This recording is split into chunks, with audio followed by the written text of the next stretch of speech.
conviction and experience, which goes hand in hand. The more execution you have, the more experience you will actually get. And the more experience you actually get, the easier it will be for you. It's just like maybe driving a car. First time, you could read manuals on how you could drive a car. Unless you actually try it, you won't be good at driving a car. And as you have more conviction, because you've done it over and over and over, that will allow you to do things that majority of the people are not actually doing.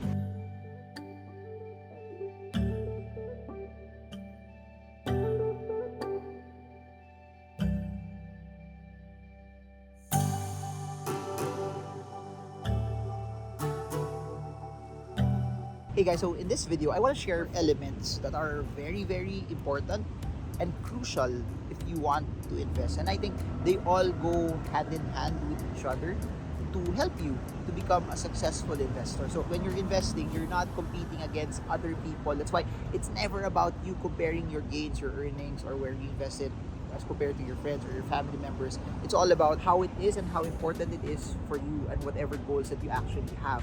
And that's why it's so important to learn the rudiments and the foundations of it, because above and beyond all things, it's a race towards your goals, not a competition against other people. What's very, very important when you start investing is information, knowledge, and data. A lot of people come in blindly to a certain investment just because a lot of people do it.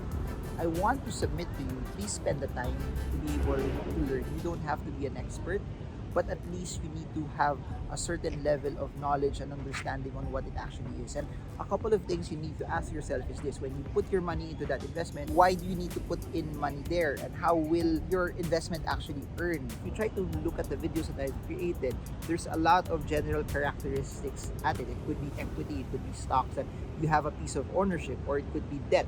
Like when you put your money into the bank, it's actually the bank borrowing your money, or you buy a government bond, it's you actually lending your money also to the government. Same for corporate bonds as well. At least from those perspectives, you know the structure of how the investment is. Or similar to Pag-ibig MP2, you're putting in your money for Pag-ibig MP2, which that money that you have is given out to people who also want to take a loan and who want to buy a house.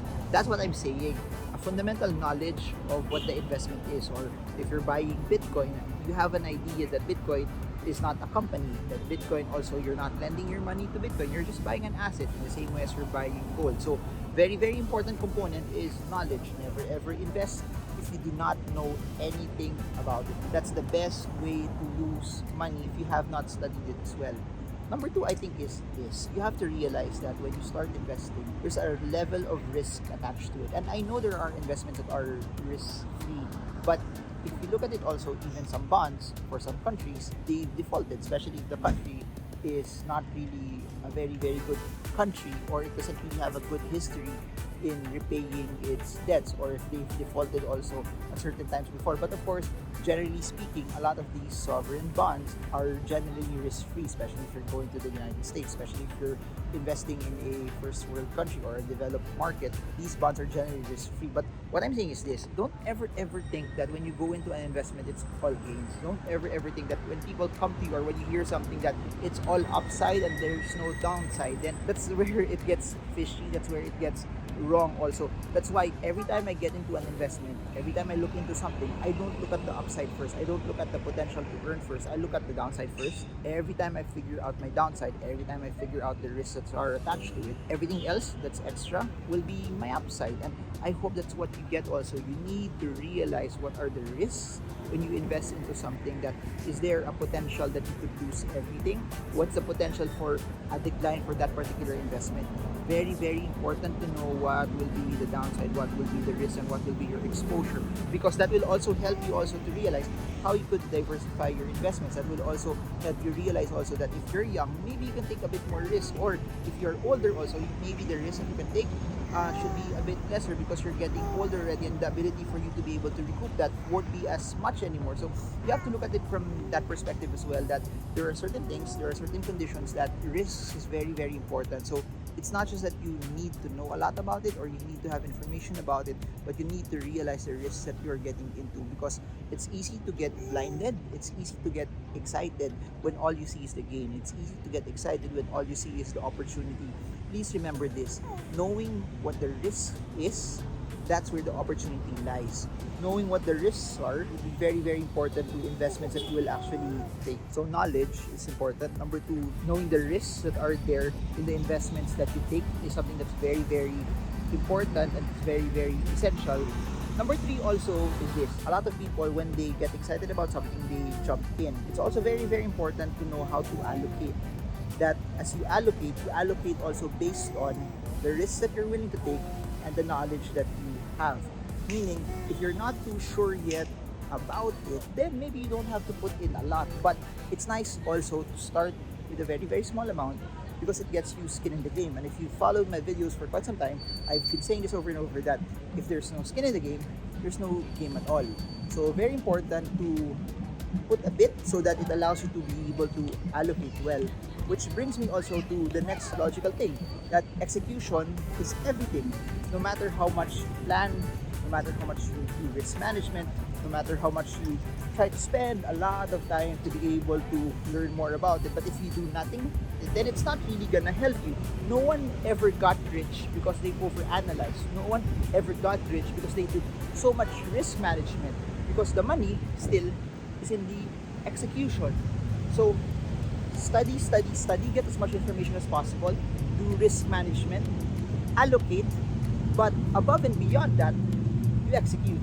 And similar to what I said about allocation, the more experience you get and the more conviction you get, the more you can increase into that allocation that you want to add into it. Which brings me to my last point. It's actually two: conviction and experience, which goes hand in hand. The more execution you have, the more experience you will actually get. And the more experience you actually get, the easier it will be for you. It's just like maybe driving a car. First time, you could read manuals on how you could drive a car. Unless you actually try it, you won't be good at driving a car. But first time you drove a car, for people watching this, comment below if this ever happened to you. The first time you started driving, you know the feeling na it's scary. It's not something that's very, very good and easy to do. However, the more you started to do it, the more you realize that, hey, I think this is something that I could do. And it's just repetition. The more you execute on it, the more experience you actually have, the easier it actually gets. And as you have more conviction, because you've done it over and over and over, that will allow you to do things that majority of the people are not actually doing. You were skeptical about Bitcoin, you were scared about Bitcoin, you didn't know what it actually was, but when you studied about it, when you did risk management, and then when you allocated a small amount of money for it, and then you executed on it, the more you did it, the more you realize that, hey, I think this is something that fits me. Conviction is very, very important because a lot of people have lost money also, or have sold their investments prematurely, or have panicked and sold at a loss also, or when the time is right to be able to buy because it's so cheap already, because there wasn't any conviction in it, they weren't able to invest. So I think those are things that are very, very essential. Please do remember that even if I'm saying this also right now, this doesn't happen overnight. Learning is a continuous journey. It's a process. Risk management is something that you tweak over and over, depending on how old you are also, or depending on the series of executions that you've actually done also for a certain investment. Then execution, which is everything. Don't overplan it, execute it the way you can. Then experience. Experience is the best teacher. You can read as much as you can, but experience will teach you more than what you've ever read or whatever seminars that you have. And lastly, conviction. So there, I think there's just so much to share. There's so much to be able to impart to all of you. And I hope that that was something that was beneficial and insightful to all of you as well. So if you guys learned a lot from this, comment below. I'm learning. If you guys have any questions, put them down below as well. And try my best to give you as much videos as possible to help you reach your goals of financial freedom. So that's it for now. This is Marvin Germo. I hope this video helps you trade well, trade strong, trade smart. See you all again soon, and God bless you all.